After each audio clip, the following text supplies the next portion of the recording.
Bonsoir à tous, bienvenue à ce flash d'information. Le cœur de la capitale burkinabé de nouveau frappé. Ouagadougou a été la cible d'attaque la nuit dernière. 18 personnes ont péri dans l'attentat qui a visé un restaurant prisé par des étrangers. 2 assaillants ont été abattus par les forces spéciales burkinabé. Une enquête pour terrorisme a été ouverte. Eman Divi. Avenue Kwame Nkrumah de Ouagadougou. Depuis son balcon, un homme capte ces images. Des coups de feu retentissent. Le restaurant Istanbul vient d'être la cible d'une attaque terroriste. Selon plusieurs témoins, 3 hommes sont arrivés à bord d'un véhicule de type 4x4 et ont ouvert le feu sur une clientèle qui passait une soirée tranquille. Une soirée tranquille qui vire au cauchemar. La riposte s'organise. La police, l'armée et la gendarmerie donnent l'assaut. Les tirs nourris au départ deviennent ensuite sporadiques.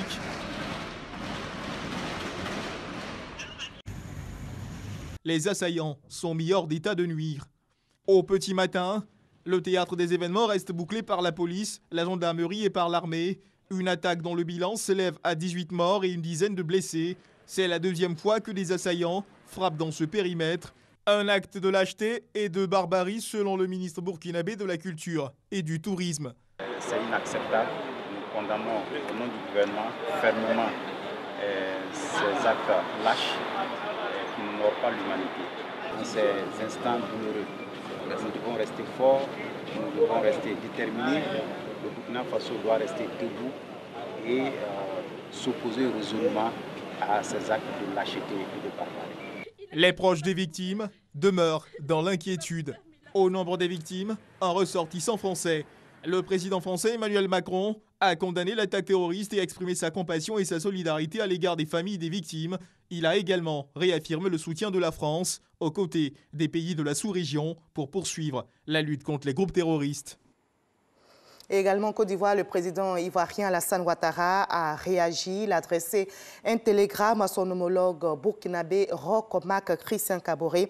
Il a assuré le peuple burkinabé de son entière solidarité. Scène de chaos également en Sierra Leone. Plus de 300 personnes ont trouvé la mort dans des glissements de terrain et éboulements qui ont touché une banlieue de Freetown.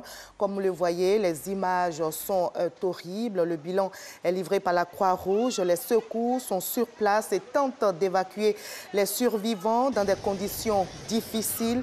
La gigantesque coulée de boue a emporté des dizaines de maisons. Le bilan humain, lui, ne cesse de s'alourdir.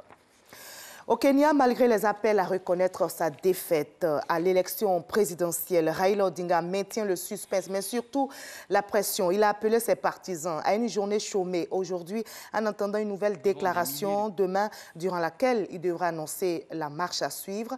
L'appel à la grève qu'il a lancé a été moyennement suivi, mais Raila Odinga soutient toujours, lui qui rejette la victoire du président sortant Uhuru Kenyatta, élu avec plus de 54% des voix, est sorti de son silence depuis hier.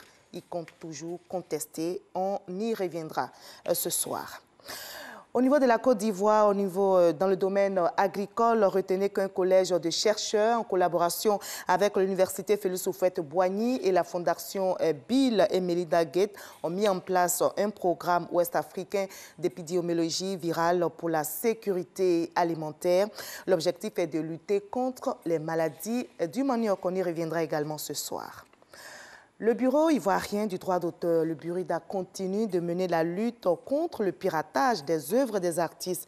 Une récente opération menée par la commission en charge de la question a permis de mettre la main sur une quarantaine de pirates en leur possession des CD et des appareils d'enregistrement et de publication.